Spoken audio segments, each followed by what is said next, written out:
Hello friends, आप सभी का स्वागत है eagle IAS the study zone में। साथियों, यूपीएससी प्रीलिम्स 2025 हो चुका है और आज जो है हिस्ट्री के प्रश्नों को लेकर के डिस्कशन करेंगे, कंप्लीट डिटेल करेंगे और ये जो है एनालिसिस भी करेंगे कि जो प्रश्न आए हैं वो उसका झुकाव किस तरफ है, स्टैटिक की तरफ है या डायनामिक है या करेंट से रिलेटेड हिस्ट्रिकल क्वेश्चन पूछा गया है। तो जो है आज हम लोग जो है टोटल इस पर डिटेल करेंगे और सारे प्रश्नों का जो है क्या करेंगे, जो है एक एक करके बारीक अध्ययन भी करेंगे। पहला प्रश्न है राजा राममोहन राय के बारे में। राजा राममोहन राय के विचारों को लेकर के पूछा गया है। तो सीधी सी बात है कि राजा राममोहन राय में पूर्व और पश्चिम दोनों के विचारों का समावेश था। वे चाहते थे कि वे पूर्व के विचारों को क्या करते थे, सम्मान करते थे, अनुराग भी करते थे। चूंकि उनके सिद्धांत जो है वेदांत और उपनिषद से जुड़े हुए थे, तो वे एक तरफ जो है पूर्व का भी सम्मान करते थे, लेकिन अगर इनमें सुधार की आवश्यकता हो तो वे पाश्चात्य विचारों को भी लेना चाहते थे। तो इस प्रकार जो है पहला क्या है, पहला जो थॉट है जो लिखा गया है कि उनमें प्राच्य विश्व के पारंपरिक दार्शनिक सिद्धांतों के प्रति अत्यंत अनुराग और समादरता, ये बिल्कुल सही है। इसके अलावा उनका कहना था कि जो साइंटिफिक अप्रोच से किसी चीज़ को जो है डेवलपमेंट करना होगा हमारे देश में, साथ में पुरुष और महिलाओं के बीच में जो गरिमा और सामाजिक जो समता अर्थात इक्वलाइजेशन, सोशल जो इक्वालिटी है, उसके भी वो क्या थे, पक्षधर थे। तो एक और दो दोनों क्या है ना, बिल्कुल सही है। ठीक है, चलिए नेक्स्ट देखते हैं। राजा राममोहन राय के बारे में चूंकि कहा जाता है कि वो क्या थे ना, भारत में पुनर्जागरण का अग्रदूत माने जाते थे। पूर्व और पश्चिम का जो है अद्भुत समावेश उनके अंदर में था। वे चाहते थे कि जो हमारे भारत के जो समाज में जो कुरीतियाँ हैं, जो अंधविश्वास है, उनको क्या किया जाए, हटाया जाए, और पश्चिम में जो चीज़ें अच्छी है उनको जो है भारतीय समाज में क्या समावेश किया। जैसे अंग्रेजी के वो क्या थे, पक्षधर भी थे, अंग्रेजी भाषा के वो पक्षधर थे। चलिए नेक्स्ट प्रश्न, असहयोग कार्यक्रम के बारे में निम्नलिखित विषयों पर जो है विचार कीजिए। असहयोग का कार्यक्रम जो है कब जो है पारित किया गया या प्रस्ताव जो है कब रखा गया। तो सीधी सी बात है, कोलकाता का जो विशेष अधिवेशन हुआ था, उसी अधिवेशन में जो है असहयोग के कार्यक्रम को जो है सबसे पहले क्या किया गया था ना, पारित किया गया था। और इसमें क्या कुछ कहा गया था, इसमें कहा गया था कि सरकारी शिक्षण संस्थाओं का बहिष्कार करना होगा, साथ में न्यायालयों का बहिष्कार, पंचायतों के माध्यम से जो है न्याय का कार्य करना है, और विदेशी वस्तुओं का बहिष्कार करना है, खादी के उपयोग को बढ़ावा देना है। तो ये सब चीज़ें थी। तो चलिए देखते हैं क्या कुछ है। न्यायालय और विदेशी वस्त्र का बहिष्कार, बिल्कुल सही। तो ये क्या है, एक नंबर सही है। अहिंसा का तो कठोर अनुपालन, बिल्कुल, चूंकि गांधी जी अहिंसा का कठोर अनुपालन उनके हर आंदोलन में उन्होंने जो है किया। असहयोग आंदोलन के पक्ष में भी आप देख सकते हैं, जब उन्होंने 5 फरवरी चोरा चोरी के कांड होने के कारण उन्होंने तुरंत जो है असहयोग कार्यक्रम को क्या कर दिया, बंद कर दिए। तो कठोर अनुपालन तो उनके सिद्धांत में ही था। उपाधियां और जो सम्मान था उनको क्या करना था, उनका परित्याग करना था। लेकिन यहाँ पे लिखा हुआ है कि उनका प्रतिधारण, तो ये क्या है ना, गलत है। वो क्या करना था ना, उनका परित्याग करना था। विवादों के निपटारे के लिए पंचायत की स्थापना, ये भी बिल्कुल क्या है, सही है। तो केवल 3 क्या है, सही है। सितंबर 1920 में जो है कोलकाता के विशेष अधिवेशन में जो है कार्यक्रम को क्या तय किया गया था, सहयोग कार्यक्रम को।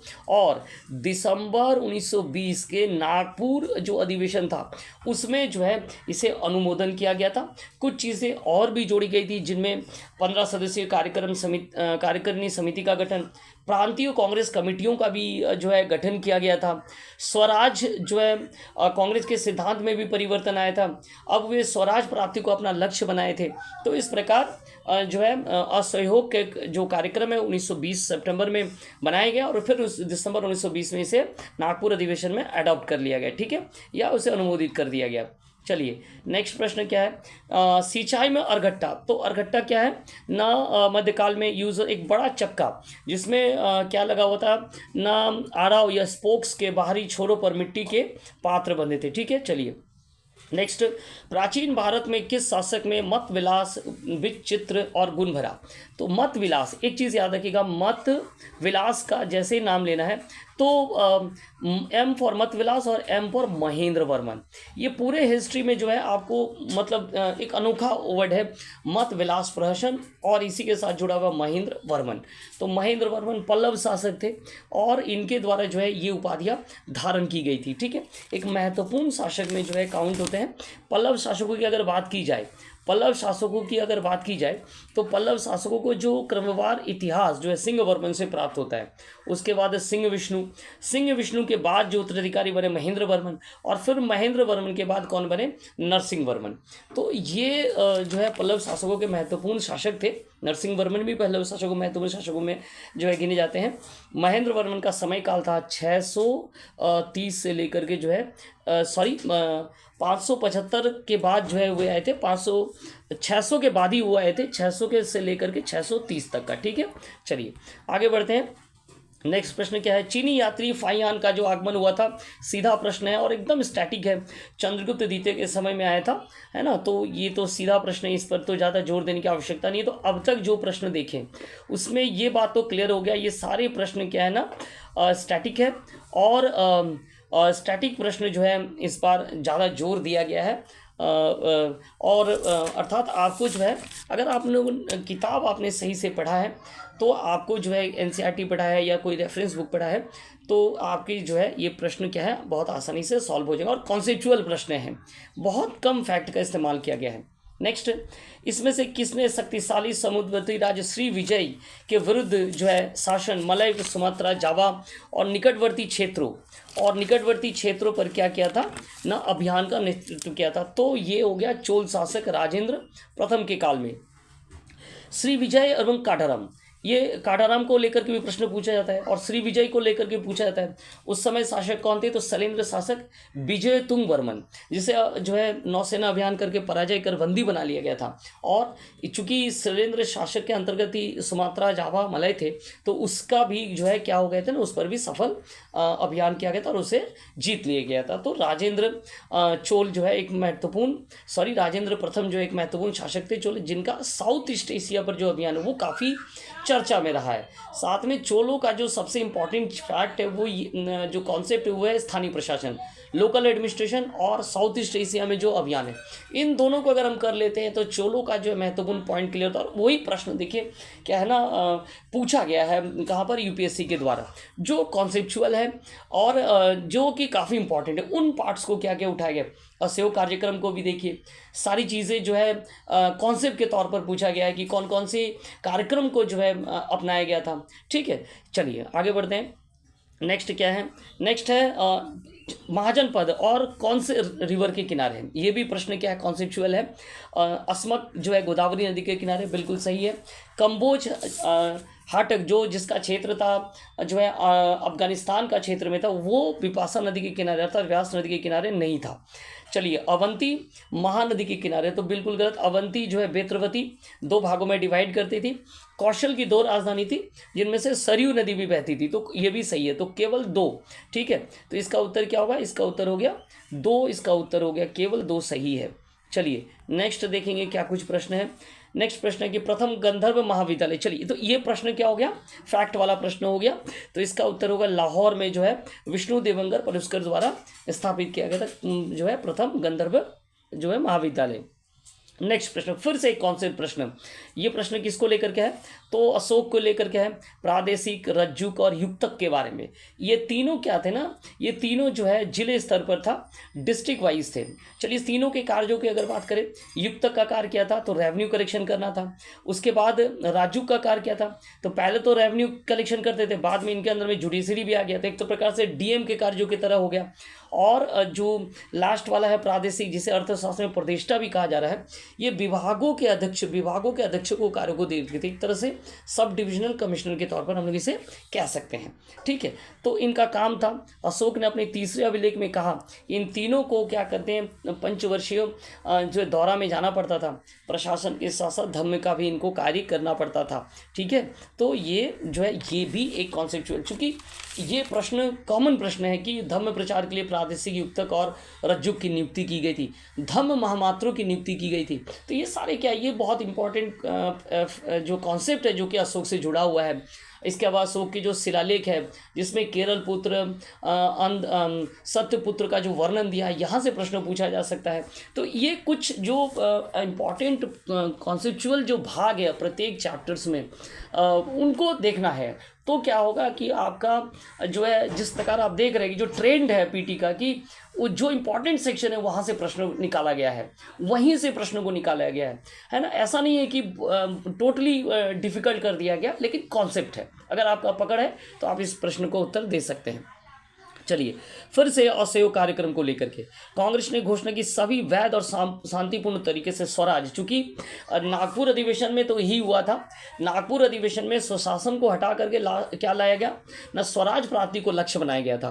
तो कांग्रेस का तो ये तो था कि शांतिपूर्ण ढंग से, एक तो हिंसात्मक कठोर रूप से पालन करना था और शांतिपूर्ण ढंग से स्वराज प्राप्ति इसका उद्देश्य होगा, और इसे चरण में स्टेप वाइज लागू करना था। ये भी बिल्कुल सही है। अगर एक वर्ष में स्वराज की प्राप्ति ना हो तो फिर जो है इसका क्या होगा, सविनय अवज्ञा आंदोलन किया जाएगा, करों का भी भुगतान बंद कर दिया जाएगा।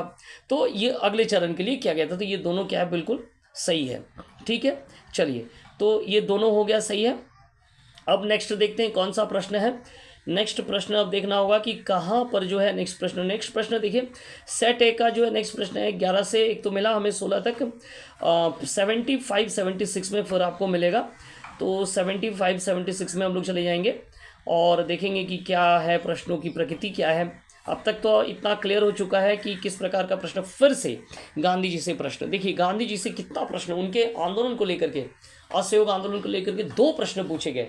अब उन्हीं के से जुड़ा हुआ एक और प्रश्न है कि गांधी जी ने विख्यात वक्तव्य राजद्रोह मेरा धर्म कब बन गया था।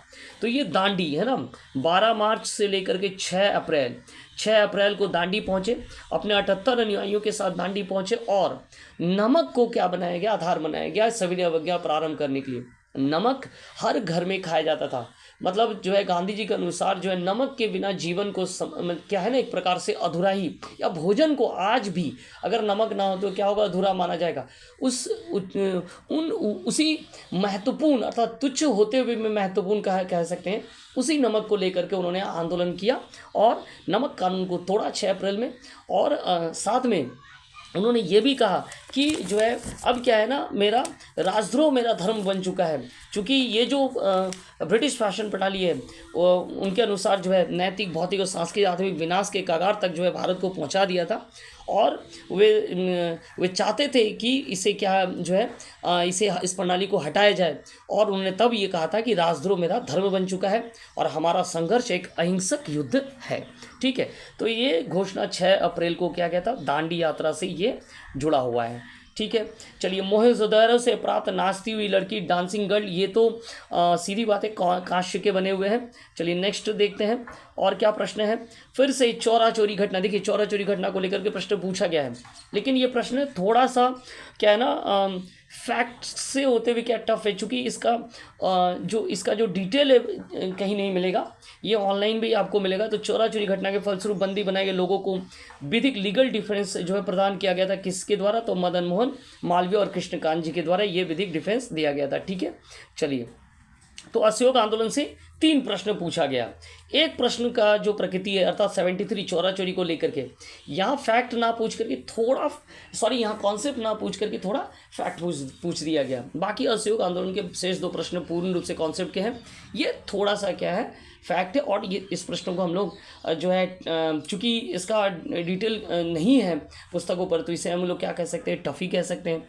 ठीक है, चलिए आगे देखते हैं। निम्नलिखित में किस एक घटना के उपरांत गांधी जी ने, देखिए फिर से गांधी जी के प्रश्न, गांधी जी को लेकर के प्रश्न, क्या कुछ हुआ, जैसे पूना पैक्ट हुआ, पूना पैक्ट के बाद जो है गांधी जी को कम्युनल अवार्ड से गांधी जी को काफ़ी चोट पहुंची, फिर पूना पैक्ट भी हो गया।